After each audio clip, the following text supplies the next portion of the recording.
India और बांग्लादेश पड़ोसी हैं। वे सिर्फ मैप पर पड़ोसी नहीं हैं, वे गहरे सोशल और इकोनॉमिक धागों से जुड़े हुए हैं। Language, culture, families. इसलिए बांग्लादेश में पॉलिटिक्स हमारे लिए कोई दूर की न्यूज स्टोरी नहीं है। इसका सीधा असर हमारे घरों पर पड़ता है, इसका सीधा असर हमारे खेतों पर पड़ता है, इसका सीधा असर हमारे मार्केट्स पर पड़ता है, इसका सीधा असर हमारे बॉर्डर्स पर पड़ता है। इस एस्से में हम 3 बड़े सवालों पर बात करेंगे। फर्स्ट, ट्रेड पर क्या इंपैक्ट है। सेकंड, हमारी नदियों का पानी कैसे शेयर होता है। थर्ड, हमारे बॉर्डर पर क्या चुनौतियां हैं। हम सिक्योरिटी एस्पेक्ट समझेंगे, हम चाइना के इन्फ्लुएंस को भी देखेंगे। फाइनली, सॉल्यूशंस और आगे बढ़ने का रास्ता। ऐसे क्लियर जियोपॉलिटिकल एनालिसिस से अपडेटेड रहने के लिए प्लीज हमारे चैनल को सब्सक्राइब करें। बांग्लादेश की पॉलिटिक्स इतनी इंपॉर्टेंट क्यों है? ये इंपॉर्टेंट है क्योंकि ढाका में गवर्नमेंट, पॉलिसीज और स्टेबिलिटी हमारे दोनों देशों के बीच के रिलेशनशिप को तय करती है। अगर ढाका में स्टेबिलिटी है तो एग्रीमेंट्स आगे बढ़ते हैं, बिजनेस फलता फूलता है। पहले ट्रेड की बात करते हैं। इंडिया और बांग्लादेश के बीच ट्रेड कई सालों से लगातार बढ़ रहा है। Textiles, pharmaceuticals, food items, machinery, jute, leather product सहित बड़ी मात्रा में सामान हर दिन इस बॉर्डर के आर पार मूव करता है। जब पॉलिटिकल सिचुएशन शांत और कोऑपरेटिव होती है तो ट्रक्स और ट्रेन्स टाइम पर चलते हैं, पोर्ट्स पर काम जल्दी होता है। चटगांव पोर्ट, मोंगला पोर्ट, ये इंडिया के लिए बहुत हेल्पफुल है। यह हमारे नॉर्थ ईस्टर्न स्टेट्स तक सामान को तेजी से और कम कॉस्ट पर पहुंचने में मदद करता है। जब ढाका में पॉलिसीज क्लियर और स्टेबल होती है तो बॉर्डर पोस्ट पर डिजिटल पेपरवर्क आसान हो जाता है, जिससे पूरी प्रोसेस तेज हो जाती है। यह एफिशिएंसी कॉमर्स की लाइफ ब्लड है। लेकिन जब पॉलिटिकल टेंशन होती है तो क्या होता है? सबसे पहला नुकसान इस स्मूथ फ्लो को होता है। ट्रक्स बॉर्डर पर लंबी लाइनों में फंस जाते हैं, वेटिंग टाइम घंटों से दिनों में बढ़ जाता है। इस डिले से ट्रांसपोर्टेशन की कॉस्ट बढ़ जाती है, फ्यूल वेस्ट होता है, खराब होने वाला सामान सड़ जाता है। अल्टीमेटली यह बढ़ी हुई कॉस्ट कंज्यूमर तक पहुंचती है। छोटा बिजनेस ओनर जो कम मार्जिन पर काम करता है सबसे ज्यादा सफर करता है। वे इन झटकों को बड़े कॉर्पोरेशंस की तरह आसानी से एब्जॉर्ब नहीं कर सकते। अब हम रिवर वाटर शेयरिंग के इश्यू पर आते हैं। यह शायद इंडिया और बांग्लादेश के बीच सबसे इमोशनल और पॉलिटिकली सेंसिटिव टॉपिक्स में से एक है। गंगा, ब्रह्मपुत्र, तीस्ता नदी उनमें सबसे विवादित है। नॉर्थ बंगाल के किसान, उत्तरी बांग्लादेश के किसान, उनकी लाइफ और लाइवलीहुड इस नदी की रिदम से बंधी हुई है। Planting seasons, crop yields, economic wellbeing, यह शेयर्ड डिपेंडेंसी नदी को जीवन और पोटेंशियल कॉन्फ्लिक्ट दोनों का सोर्स बनाती है। ड्राई सीजन के दौरान जब नदी का फ्लो बहुत कम हो जाता है तो पानी की डिमांड बहुत बढ़ जाती है। Visual emphasis, dry Teesta river bed. अगर कम पानी डाउनस्ट्रीम बहता है तो बांग्लादेश के किसानों को सूखे के खतरे का सामना करना पड़ता है।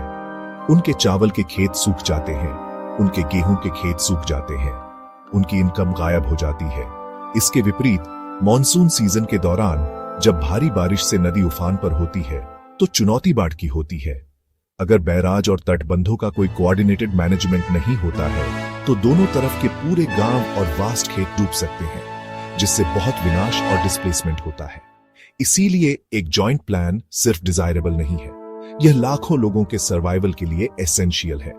यहां पॉलिटिक्स एक क्रूशियल रोल प्ले करती है। जब पॉलिटिकल रिलेशनशिप स्ट्रांग होता है और म्यूचुअल ट्रस्ट पर बेस्ट होता है तो वाटर शेयरिंग पर डायलॉग्स आगे बढ़ते हैं। Section 4 the porous frontier border management, security, human costs border एक और क्रिटिकल एरिया है। इंडिया बांग्लादेश बॉर्डर बहुत लंबा है, 4000 किलोमीटर से ज्यादा। यह दुनिया की सबसे लंबी लैंड बॉर्डर्स में से एक है। कई जगहों पर एक नदी बाउंड्री बनाती है। यह घने जंगलों या पहाड़ियों और पॉपुलेटेड विलेजेस से होकर गुजरता है। यह कॉम्प्लेक्स ज्योग्राफी इसे मैनेज करना बहुत मुश्किल बनाती है। यह कई चुनौतियां पेश करती है। Smuggling, illegal cross border movement, cattle और ह्यूमंस की ट्रैफिकिंग, बॉर्डर पर हिंसा या फायरिंग की घटनाएं जिसके परिणाम स्वरूप अक्सर दुखद मौतें होती हैं, दोनों तरफ डर और अविश्वास पैदा करती हैं। जब ऐसा होता है तो लोकल मार्केट्स सिकुड़ जाते हैं और किसान जीरो लाइन के पास अपने खेतों में जाने से डरते हैं। दोनों देशों के सिक्योरिटी फोर्सेस के बीच एक्टिव कोऑपरेशन के बिना इफेक्टिव बॉर्डर मैनेजमेंट पॉसिबल नहीं है। जब गवर्नमेंट्स एक साथ काम करती हैं, बॉर्डर सिक्योरिटी फोर्स, बीएसएफ और बॉर्डर गार्ड बांग्लादेश, बीजीबी द्वारा जॉइंट पेट्रोलिंग बढ़ जाती है, इंटेलिजेंस शेयरिंग अधिक इफेक्टिव हो जाती है, लोकल इश्यूज को बढ़ने से पहले जल्दी सॉल्व करने के लिए एक हॉटलाइन एस्टेब्लिश की जाती है, कोऑर्डिनेटेड बॉर्डर मैनेजमेंट प्लान सीबीएमपी जैसी पहलें लागू की जाती है। ये कोलैबोरेशन क्राइम को रोकने और बॉर्डर पॉपुलेशन के बीच कॉन्फिडेंस बनाने में हेल्प करता है। Section 5 the dragon in the room Bangladesh में चाइना का बढ़ता इन्फ्लुएंस। हम चाइना की बात किए बिना इंडिया बांग्लादेश रिलेशनशिप पर चर्चा नहीं कर सकते। हाल के सालों में बांग्लादेश ने अपने इंफ्रास्ट्रक्चर को बनाने के लिए बड़े फॉरेन इन्वेस्टमेंट्स एक्सेप्ट किए हैं। Ports, roads, bridges, power plants, इन कई प्रोजेक्ट्स में चाइना एक मेजर पार्टिसिपेंट रहा है। सरफेस पर इन्वेस्टमेंट किसी भी डेवलपिंग कंट्री के लिए अच्छा होता है। यह जॉब्स क्रिएट करता है और इकोनॉमिक ग्रोथ को बढ़ावा देता है। हालांकि इस इन्वेस्टमेंट का नेचर इंपॉर्टेंट सवाल उठाता है। लॉन्स की टर्म्स, प्रोजेक्ट्स की स्ट्रेटेजिक लोकेशंस, ये एक ऐसा डेवलपमेंट है जिसे इंडिया बहुत करीब से देख रहा है, चिंता और सावधानी के मिक्स के साथ। प्राइमरी कंसर्न स्ट्रेटेजिक है। अगर कोई कंट्री किसी दूसरे पर हेविली इंडेप्टेड हो जाती है तो उसकी फॉरेन पॉलिसी चॉइस इन्फ्लुएंस हो सकती है। इसे अक्सर डेट ट्रैप डिप्लोमेसी कहा जाता है। अगर बांग्लादेश चाइनीज फाइनेंसिंग पर अत्यधिक डिपेंडेंट हो जाता है तो उसे एक बैलेंस्ड फॉरेन पॉलिसी बनाए रखना मुश्किल हो सकता है। इसका इंडिया के इंटरेस्ट्स पर सीधा असर पड़ सकता है। फॉर एग्जाम्पल, चटगाम सीपोर्ट के ऑपरेशन में गहरा चाइनीज इन्वॉल्वमेंट। सेक्शन 6 चैलेंजेस के बीच अपॉर्चुनिटीज। म्यूचुअल ग्रोथ का एक रास्ता। जब रिस्क और चैलेंजेस हैं तो रिलेशनशिप में बहुत सारी अपॉर्चुनिटीज भी हैं। अगर अच्छे से मैनेज किया जाए तो पार्टनरशिप दोनों देशों के लिए बहुत पोटेंशियल अनलॉक कर सकती है। सबसे बड़े एरियाज में से एक एनर्जी कूनपरेशन है। बांग्लादेश को अपनी बढ़ती इंडस्ट्रीज के लिए पावर की जरूरत है और इंडिया के पास इसे जनरेट करने की कैपेसिटी है और इंडिया के पास इसे ट्रांसमिट करने की कैपेसिटी है। इंडिया, बांग्लादेश, नेपाल, भूटान एक रीजनल पावर ग्रिड सभी के लिए एनर्जी सिक्योरिटी सुनिश्चित कर सकता है और बिजली को सस्ता और अधिक रिलायबल बना सकता है। यह एक विन विन सिचुएशन होगी जिससे एक इंटरडिपेंडेंट एनर्जी इकोसिस्टम बनेगा जो स्टेबिलिटी को बढ़ावा देगा। बिजली का चल रहा ट्रेड एक प्रॉमिसिंग शुरुआत है, लेकिन पोटेंशियल कहीं अधिक है। एक और major opportunity regional supply chains बनाने में है।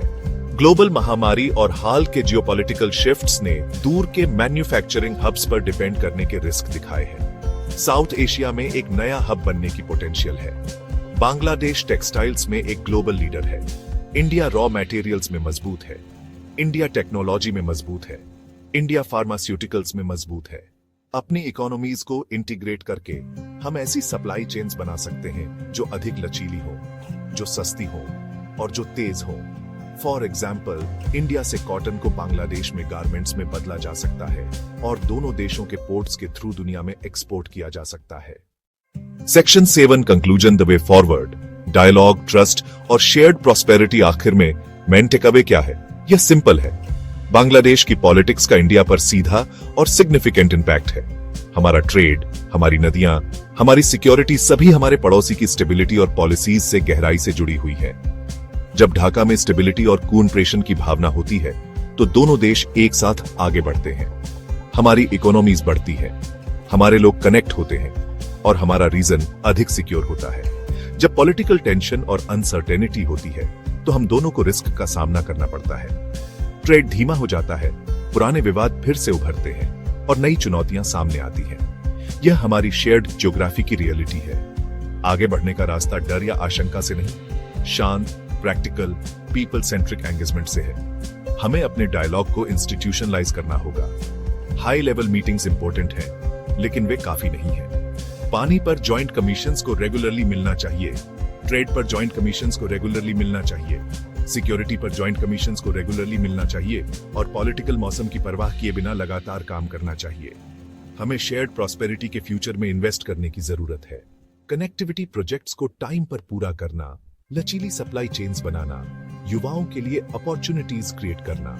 और अगर आप ऐसे और क्लियर और सिंपल एनालिसिस प्राप्त करना चाहते हैं जो इंपॉर्टेंट हैं, तो कृपया हमारे काम को फॉलो करें और हमारे अपडेट्स को सब्सक्राइब करें। आपको लेटेस्ट जानकारी सबसे पहले मिलेगी।